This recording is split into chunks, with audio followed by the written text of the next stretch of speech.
মানুষের টাকা পয়সার সমস্যা থাকতেই পারে, তাই বলে পরিবারের সাথে এত দূরত্ব রাখা নিজেকে আসলে উচিত মনে করি না।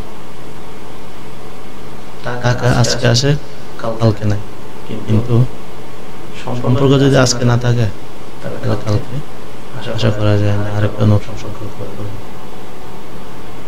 আমরা প্রয়োজনের চেয়ে বেশি কিছু আশা করে থাকি, যার কারণে আমরা বেশি কষ্ট পাই। যেমন আমরা কাউকে ভালো লাগে, কাউকে ভালো লাগা মানে এই নয় যে তারও আমাকে ভালো লাগে, এমনও তো হতে পারে সে অন্য কাউকে ভালো লাগে। এই চাওয়াটা যেন খুব বেশি না হয়, যদি কম হয়, যত কম হয় ততই ভালো। আবার এমনও তো হতে পারে আপনার প্রচুর টাকা দরকার। টাকা কার দরকার নাই বলেন? টাকা সবারই দরকার, কিন্তু সেটার একটা লিমিট আছে, তার ইনকাম। আমার ক্যাপাসিটি আছে এতটুকু, কিন্তু আমি তার রেঞ্জের উপরে যেতে পারবো না। তো সেক্ষেত্রে যদি আমি রেঞ্জের উপরে চাহিদা বা আশা করে থাকি, সেক্ষেত্রে তো কখনো পূরণ করা সম্ভব না। তো এই বিষয়গুলো থেকে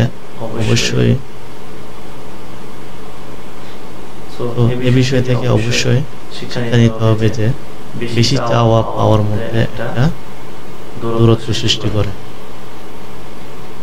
কষ্ট দিবে। তো সে কষ্টটা না পাওয়ার জন্য ছোট ছোট পদক্ষেপগুলো গ্রহণ করতে হবে। যেমন সম্পর্ক যখন বেশি কিছু চাইবে তখন নিজে থেকে কিছু দেওয়ার চেষ্টা করবে।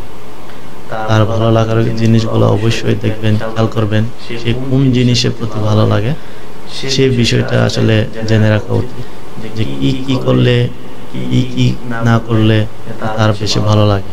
তো সেই বিষয়গুলো যদি আমরা মনোযোগ সহকারে কাজ করব, বা তখন যত বেশি রিয়েলাইজ করতে পারবো তত বেশি সামনে এগোতে পারবো। ঠিক তদ্রুপ টাকার বিষয়টাও এরকম যদি বলি, খুব বেশি আশা করা যাবে না, আর যদি আশা করেন সেক্ষেত্রে আপনার ইনকাম সোর্স বাড়াইতে হবে, ছোট ছোট বিজনেস স্টাডি করতে হবে যে কোন বিষয়ে ফলো করলে যে ইনকাম সোর্স আরেকটু বাড়ানো যায়। এই বিষয়টার লক্ষ্য ঠিক রাখলে আপনি ইনকাম বাড়াতে পারবেন, বেশি কিছু আশা করতে পারবেন, তার উপরে কখনো সম্ভব না। সবসময় মাথায় রাখবেন, যদি আপনাকে বেশি আশা করতে হয় তাহলে বেশি করে কি শ্রম দিতে হবে, সময় দিতে হবে, কাজে লেগে থাকতে হবে।